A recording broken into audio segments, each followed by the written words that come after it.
வணக்கங்க. இது அங்காளம்மன் சத்யா வீடியோ.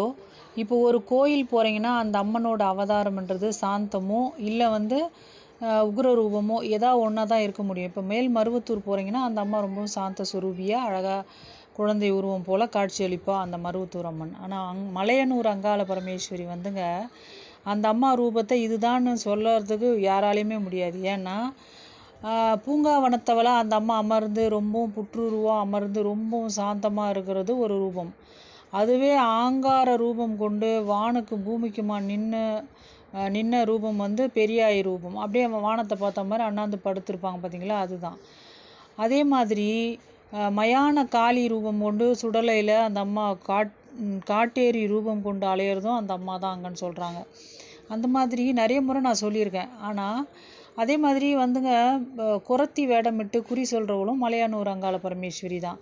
அப்புறம் ரொம்ப வயதான ரூபத்தில் அந்த அம்மா அலைஞ்சாகணும் அப்படின்னு சொல்லப்படுது. அந்த மாதிரி மலையனூர் அங்காள பரமேஸ்வரிக்கு இதுதான் ரூபம், இவ சாந்த ரூபி தான், இல்லை இந்த அம்மா உக்ர ரூபி தான் அப்படின்னு எதுவுமே நம்ம சொல்லவே முடியாதுங்க. அந்த அம்மா மதில் மேல் பூனை மாதிரி இப்படியும் சாந்தமாகவும் இருப்பாங்க, அதே நேரத்தில் பயங்கரமான உக்ர ரூபியாகவும் அங்காள பரமேஸ்வரின்னு சொல்லுவாங்க.